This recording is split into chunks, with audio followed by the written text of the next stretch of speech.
Big story at 6. Time is running out for the UAW and the big three automakers to get a deal done. There is less than 6 hours for both sides to come to a tentative agreement on a new deal. The UAW makes it crystal clear they are ready to strike if they do not have a deal. CBS News Detroit's Andres Gutierrez is live outside the UAW Solidarity House on Jefferson Avenue with the very latest on contract talks. Andres. Shayna, a lot of early mornings and late nights for everyone involved in these talks. But as of this hour, both sides are far apart, according to sources. If a deal is not reached tonight, union leadership has said that they will not be at the bargaining table tomorrow. Instead, they'll be out on the picket line supporting their members.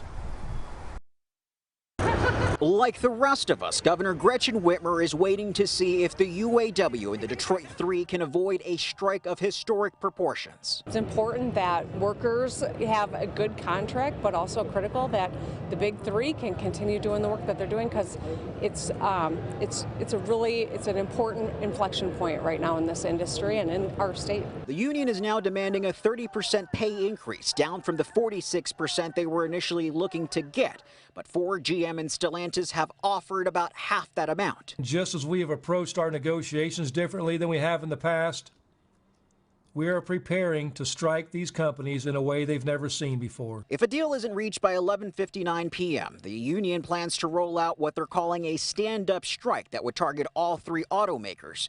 It would start out small, targeting plants that make vital parts like engines and transmissions, and go from there.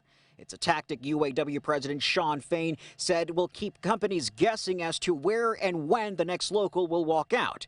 Those on the job will be working under an expired agreement. Union activists should be on the lookout for any attempt by management to make unilateral changes to mandatory subjects of bargaining. This morning, the union's lawyer explained to members most of their existing terms and conditions of work stay exactly as it is now. Anything that is subject to change must be bargained, even the price of snacks at the vending machines. The possible walkout comes as automakers are showing off their best and latest at the Detroit Auto Show that kicks off with a charity event tomorrow evening. So while the union doesn't plan to have picket lines in front of Huntington Place during the charity event, the rally they're hosting with Senator Bernie Sanders will be happening a few hundred yards away at the UAW Joint Trust Center, and so their chance will definitely be within earshot. This is an incredibly important industry. It's also had very good years, and I think that it's important for us to not buy into false choices that either we could have a strong auto industry or workers can get fairly compensated.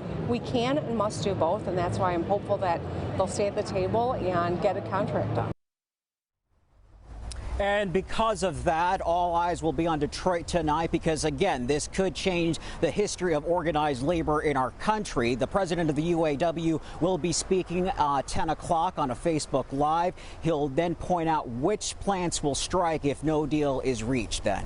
Reporting live on Detroit's East Side, Andres Gutierrez, CBS News, Detroit.